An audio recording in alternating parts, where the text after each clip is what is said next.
It is the whisper that breaks the silence of your sleep. The question that arrives uninvited, settling in the spaces of your chest where peace used to reside. It is the thought that loops, plays, and repeats, a melody of worry that you never composed but cannot stop humming. You have tried to push it away. You have tried to analyze it, to break it down, to outrun it in the chaos of your days. Yet, here it is. Still standing. Still watching. Still holding your gaze when you look in the mirror. Have you ever considered that this stubborn ache, this weight that refuses to shift, is not a wall blocking your path, but a door? Listen. When the world is silent and the distractions fall away, what calls to you? It is not the enemy. It is the invitation. The problem that won't let you go is the problem Allah has placed in your path so that you would stop going anywhere else. It is the anchor of His mercy, the tether of His love, holding you back from the edge of forgetfulness. He is not punishing you. He is pursuing you. Every restless night, every anxious heartbeat, every tear that escapes in the dark, these are not signs of His abandonment. They are the echoes of His pull. You are asking, why won't this leave me? But the heavens are asking, why won't you bring it to me? This is the sacred crisis. The moment you realize that the pain you cannot shake is the very fire that will burn away the arrogance of your own plans. It is the divine disruption that shatters your illusion of control so that you might finally fall into the arms of the one who holds all control. You have been trying to find the exit. But this is the entrance. This ache is your prayer in physical form. It is your sujud before it even touches the ground. So, let us pause. Let us sit with the burning coal of this burden. Let us not ask for it to be removed just yet. Let us first ask, what is it teaching me about my own weakness? What is it revealing about the strength of my Lord? For the problem that won't let you go is not your sentence, it is your compass. And the longer it stays, the more it whispers to you of a home where such problems do not exist. It is the homesickness that will not heal, so that you will finally turn and travel back to Him. You have carried it alone. You have worried yourself weary. But tonight, understand this truth, the weight is not meant to be carried by you. It is the very burden that will break you open, so that the light can pour in. And in that breaking, you will find your freedom. Because the only way to release a knot is to stop pulling at it with your own hands, and place it gently in the hands of Al-Fatah, the opener. Let the problem be your prayer. Let the worry be your worship. And let the release be your peace, the unshakable itch. It is that persistent, gnawing sensation beneath the surface of your consciousness, a discomfort that no amount of distraction, no scrolling through your phone, no conversation with a friend, no cup of tea in the quiet of the evening can fully soothe. You have tried to ignore it. You have tried to rationalize it away, telling yourself that it is just stress, just hormones, just the natural turbulence of life in this dunya. But the itch remains. It returns in the moments between your tasks, in the silence after your prayers, in the stillness of the night when the world has gone to sleep and you are left alone with the echo of your own thoughts. And in those moments, you might mistake this discomfort for a punishment, for a sign that you are failing, for evidence that Allah has turned away from you. But what if the exact opposite is true? What if this unshakable irritation, this thing that refuses to be scratched away, is actually the most profound sign of your spiritual vitality? Consider the body for a moment. When a limb falls asleep, you feel nothing, no sensation, no pain, no itching. It is numb to the world, disconnected from the signals that tell it to move, to respond, to live. But when the blood begins to flow again, when life returns to that limb, what do you feel? You feel the pins and needles. You feel the sting. You feel the uncomfortable prickle of sensation flooding back into a space that had gone cold. The problem that will not let you go is the pins and needles of your soul. It is the blood of divine attention rushing back into the chambers of your heart that had grown numb with neglect. The very fact that this worry, this grief, this unanswered question continues to plague you means that you are still sensitive. It means that you have not hardened. It means that the fiber of your being is still connected to a higher frequency, still tuned to the station of the divine, even if the signal is fuzzy and distorted by static. The one who has no problems, who drifts through life with a placid smile and a heart untouched by concern, is not the one who is at peace, they are the one who is asleep. They are the one who has accepted this world as their permanent home, who has made peace with the illusion, who has stopped listening for the call to return. But you are restless. And that restlessness is your salvation. It is the alarm clock of the soul, ringing persistently because you have not yet woken up fully. It is the mother bird pecking at the shell, not to harm the chick, but to free it. The problem that clings to you is the very mechanism of your liberation. It refuses to let you settle, because you were not created to settle. It refuses to let you be comfortable in a place that was never meant to be your permanent dwelling. Every time you try to build your nest here, this ache arrives to remind you that your wings are meant for higher skies. So do not despise the itch. Do not curse the discomfort. Welcome it as the sign of life that it is. Thank Allah, in the depths of your distress, that you can still feel. Thank Him that your heart still pounds, that your eyes still water, that your chest still tightens with longing. For the one who feels nothing has lost everything. The one who is untroubled by the world has made peace with a lie. But you are troubled, and in your trouble, you are honest. You are raw. You are real. And that authenticity is the very ground upon which Allah plants His mercy. The unshakable itch is the call to wakefulness. It is the evidence that you are still breathing spiritually, still fighting, still reaching. So let it stay, if it must.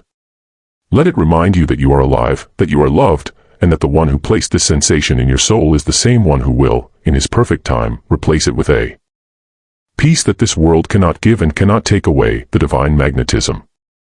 It is a concept so counterintuitive to the human mind that we often reject it outright, preferring instead to believe that our trials are random, that our difficulties are accidents, or worse, that they are punishments for sins we cannot even remember committing. But look deeper, sister. Look beyond the surface of your circumstance and into the mechanics of the unseen world. When a problem clings to you with a tenacity that defies all logic, when it follows you from one phase of life to the next, when it reappears in different forms and different faces but with the same underlying ache, you must understand that this is not coincidence. This is attraction. This is the pull of the most merciful, drawing you back to the shore of His grace with a tide that will not relent. Imagine for a moment that you are walking through a dense forest, and you have lost your way. The trees are thick, the path is obscured, and the further you walk, the more lost you become.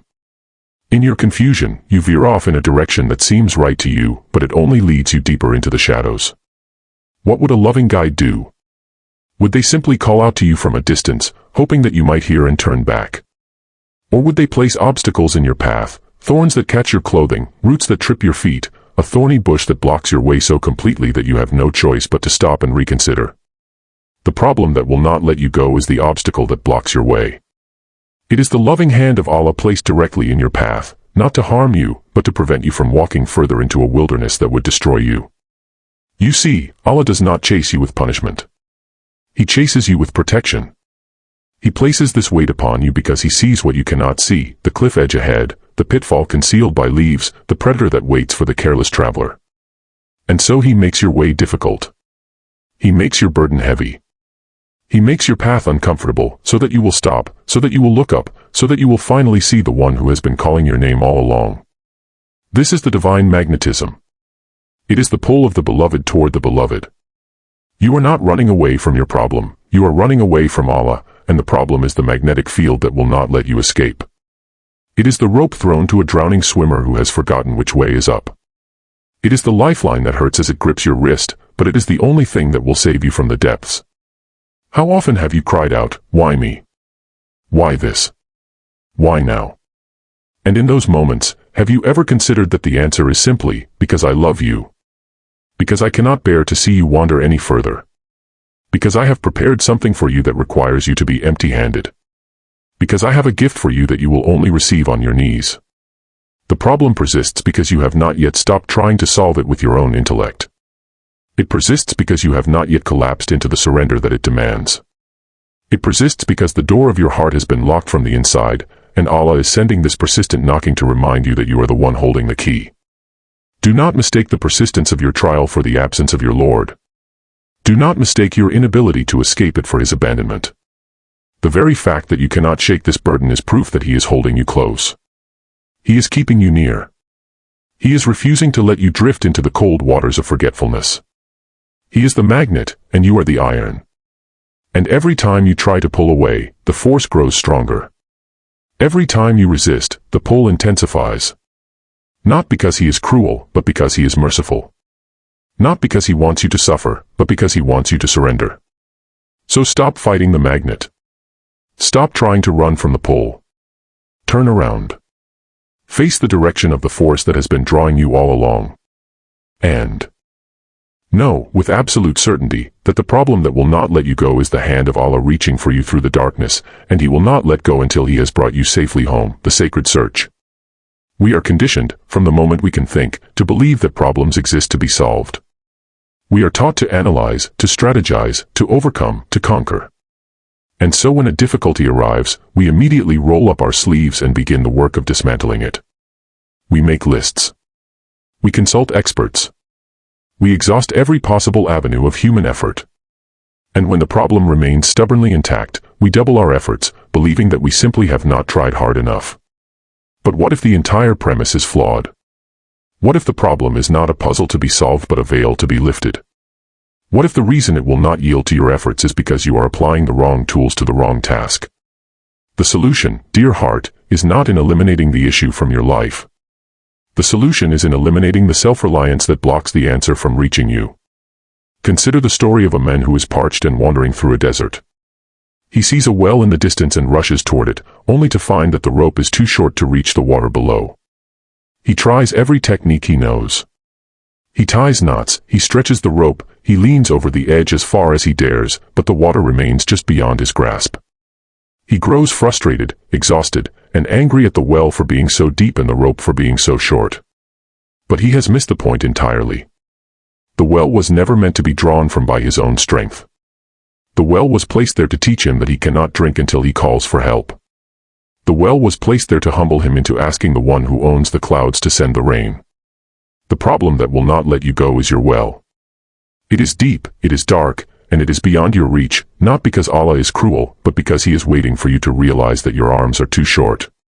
The moment you stop trying to pull the water up with your own muscles and instead fall to your knees in desperate prayer, you will find that the water rises.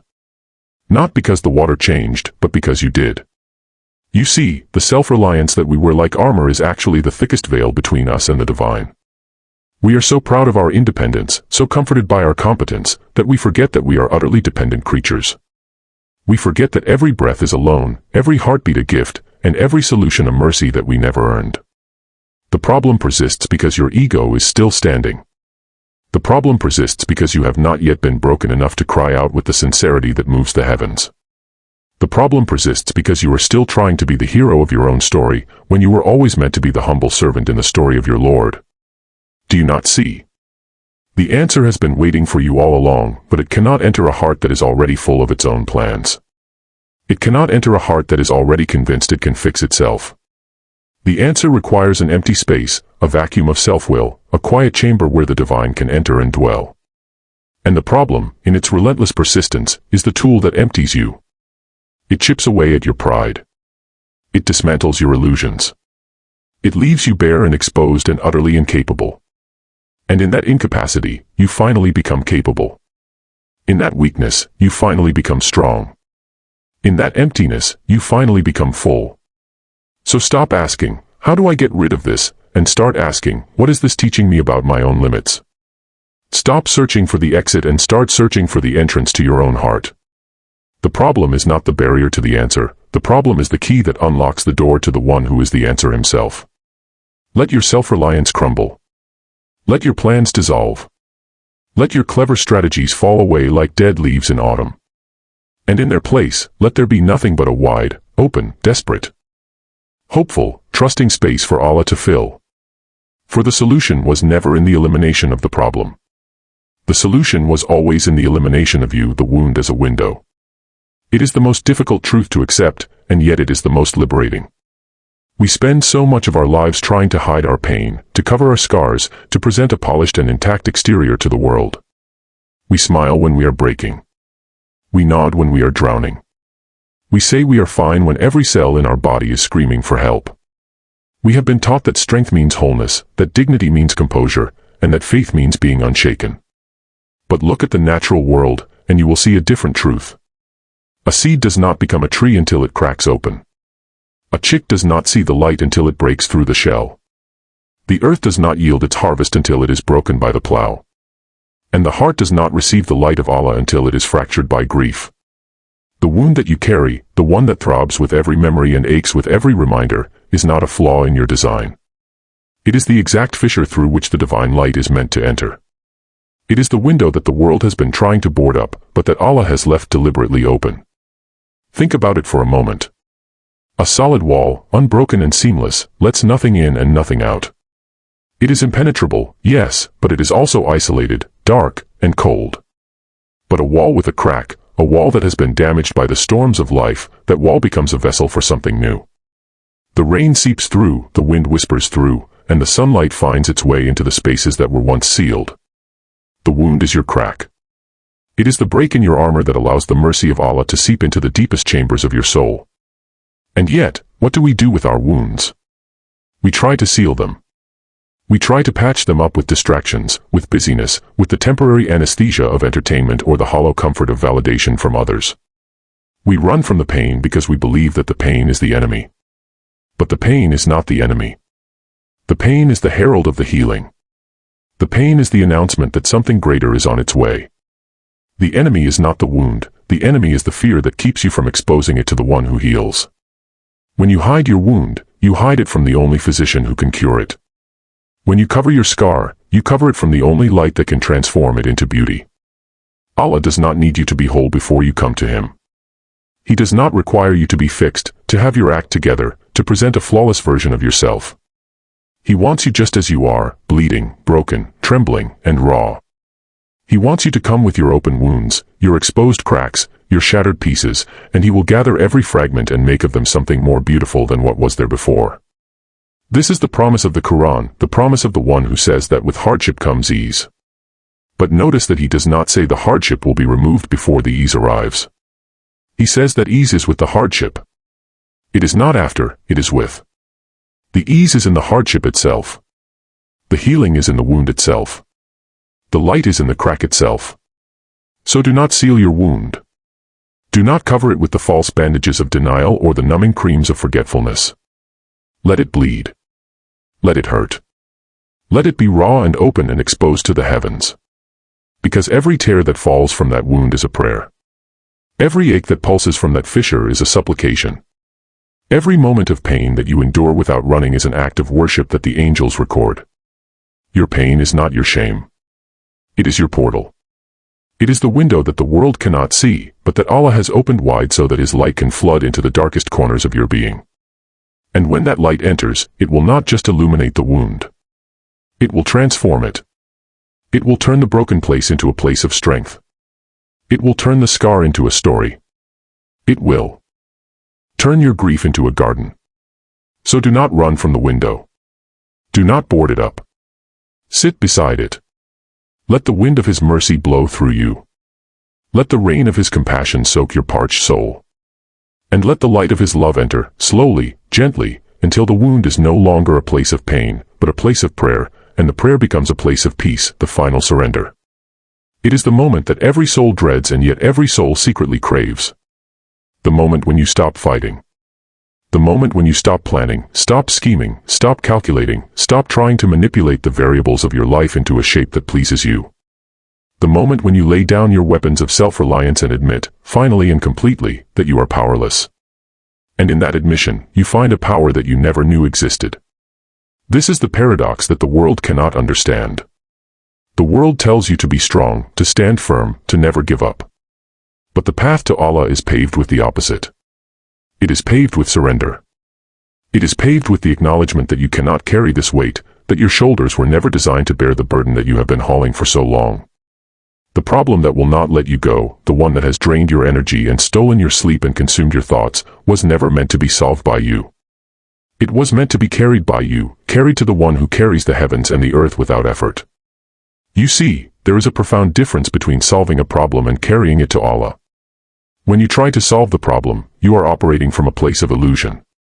You are pretending that you have the knowledge, the power, and the control to change your circumstances. But when you carry the problem to Allah, you are operating from a place of truth. You are acknowledging that He alone holds the keys to every door, that He alone can change the hearts of people, that He alone can reverse the course of events, that He alone can bring provision from where you never expected and relief from where you never imagined. The act of surrender is not an act of weakness. It is the ultimate act of strength. It takes more courage to fall to your knees and admit your helplessness than it does to stand on your feet and pretend you have it all figured out. It takes more faith to open your hands and release your grip on the outcome than it does to clench your fists and try to force your will upon the world.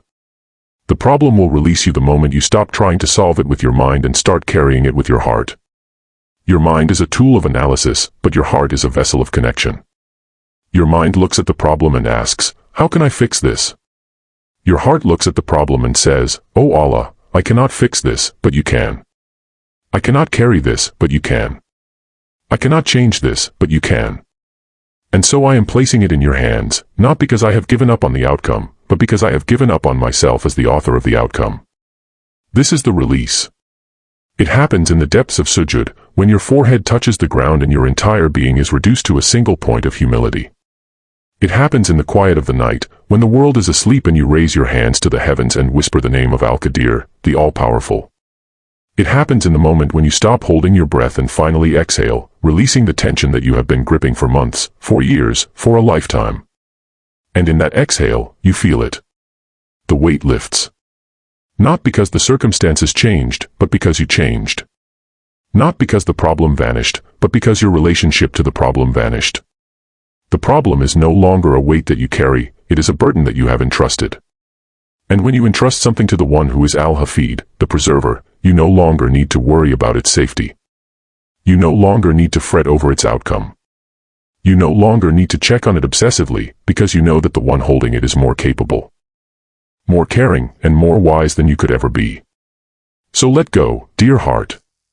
Let go of the illusion that you are in control. Let go of the lie that you can fix this on your own. Let go of the pride that keeps you from asking for help. Let go of the fear that tells you that if you stop worrying, the problem will fall apart. It will not fall apart. It will be caught. It will be held. It will be carried. And in the carrying, you will find your release. For the problem was never the burden. The burden was your resistance to the one who carries all things. And the moment you surrender that resistance, the problem becomes a prayer, the prayer becomes a peace, and the peace becomes a home that no problem can ever disturb.